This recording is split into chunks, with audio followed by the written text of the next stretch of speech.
บายดีพ่อแม่พี่น้องเลยไป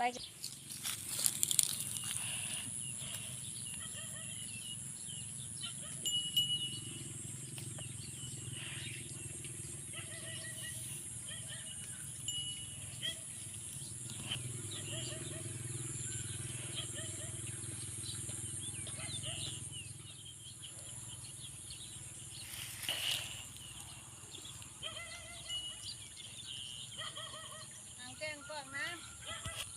น้ำตาลนะพี่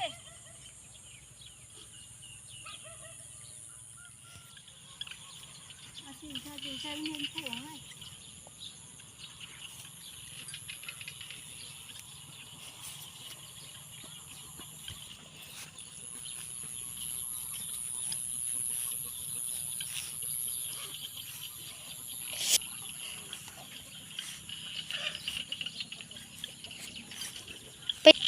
มาสิได้พ่อแม่พี่น้องเลยนั่งอยู่หน้าเขา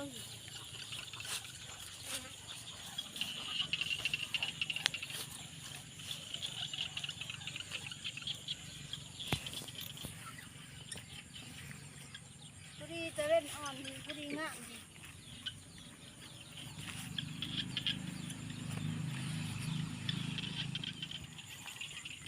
มีจำหลายก็ปล่อยเลยดูนี่มันก็ปลูกได้มันมีนะเกิดนี่นะ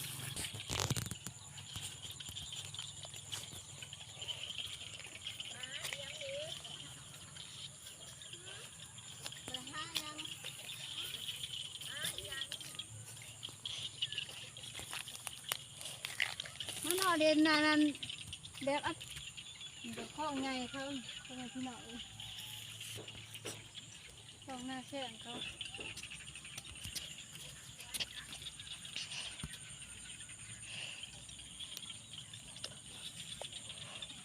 มาเร็วเร็ว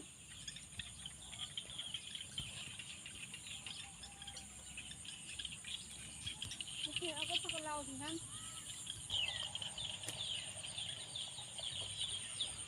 มีแต่เขาหน้าบ้านเขาเด้อคนพี่น้อง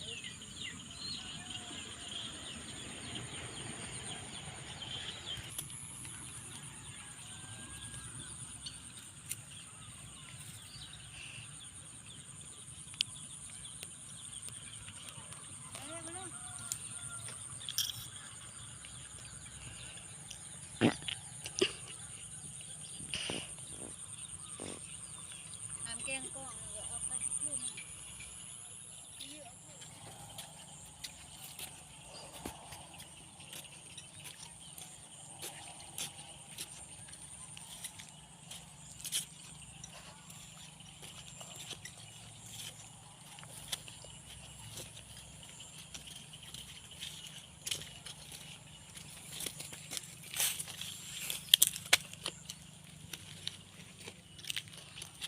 โอ้ยพักกะเราฮัมพักกะเราเมื่อกี้ก็กอดกับหลาบก่อนโอ้ยพักกะเรากับพ่อแม่พี่น้องเอ้ย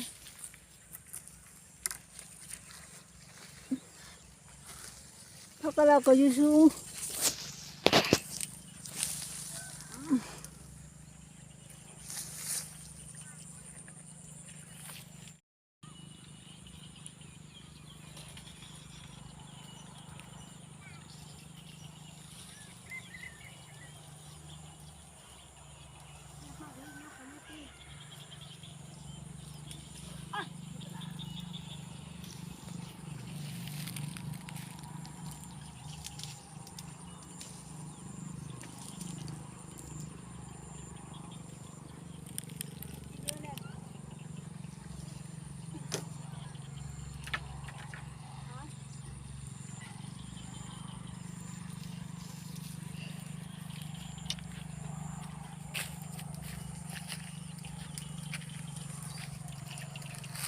โอ้ยพักกะเรา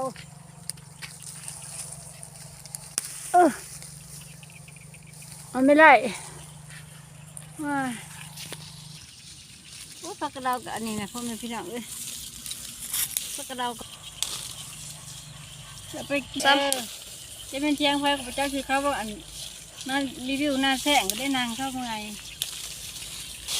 เดี๋ยวสิไปเอาอันนี้มาอันนี้มาให้แล้วมันพี่น้อง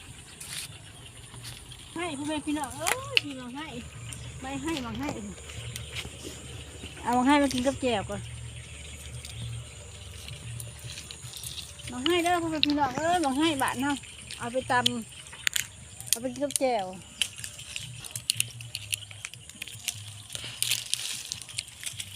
กินแค่นั้น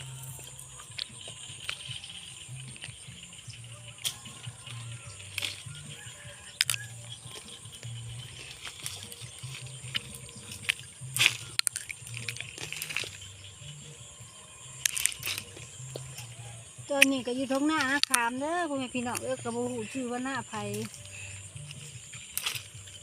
แม่น้องผู้เขามาหาถ่ายคลิป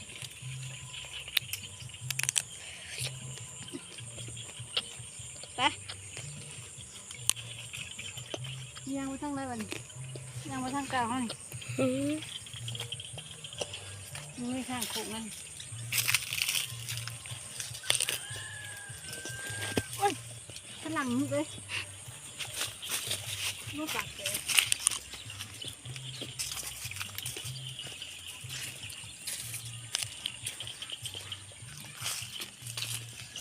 จะกินหมกเลยมันยังไง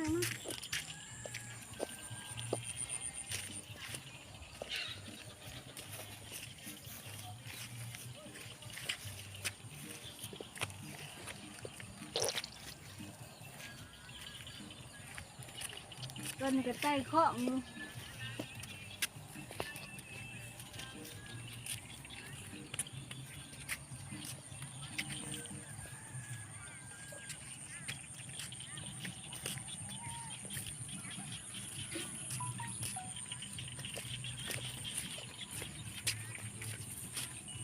น้ำไปมันไม่ทราบเขา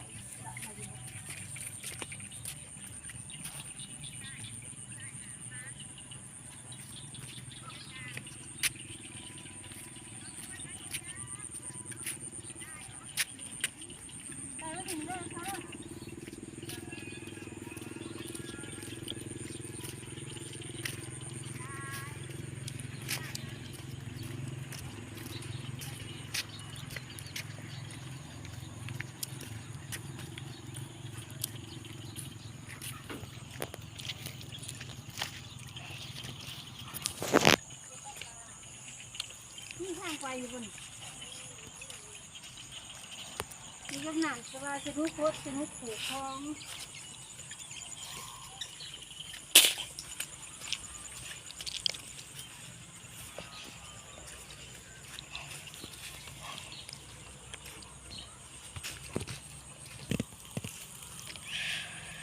นี่ก็กบอันนั้นนั่นกบก็ยังนอนลงชื่นเนี่ยเนื้อกว่ากับดาบแต่พ่อแม่พี่น้องมันกงยังแล้วก็พักเสมิกเด้อพ่อแม่พี่น้อง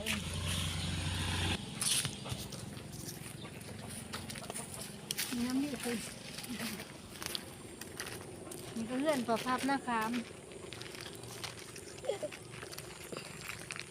นี่ใครนี่เลื่อนประพับหน้าขามนี่พวกเราตาย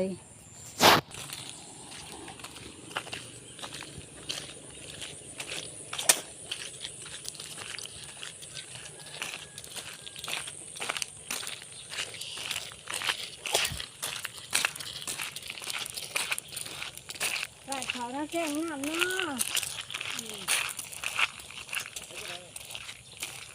มาเก็บพักเราว่าถ้ามืออึดนี่เลยทั้งที่นี่ใช่เอาดิมาหาเอาได้เราเห็นคนโอ้เดี๋ยวแกสั่งอดกินแล้วจ้ะเขาบอกแต่เมื่อน่ะสำหรับคลิปนี้ก็จบพอเพียงนี้เด้อพ่อแม่พี่น้องฝากกดติดตามกดไลค์กดแชร์ให้น้องเมย์พวกเขาเนี่ย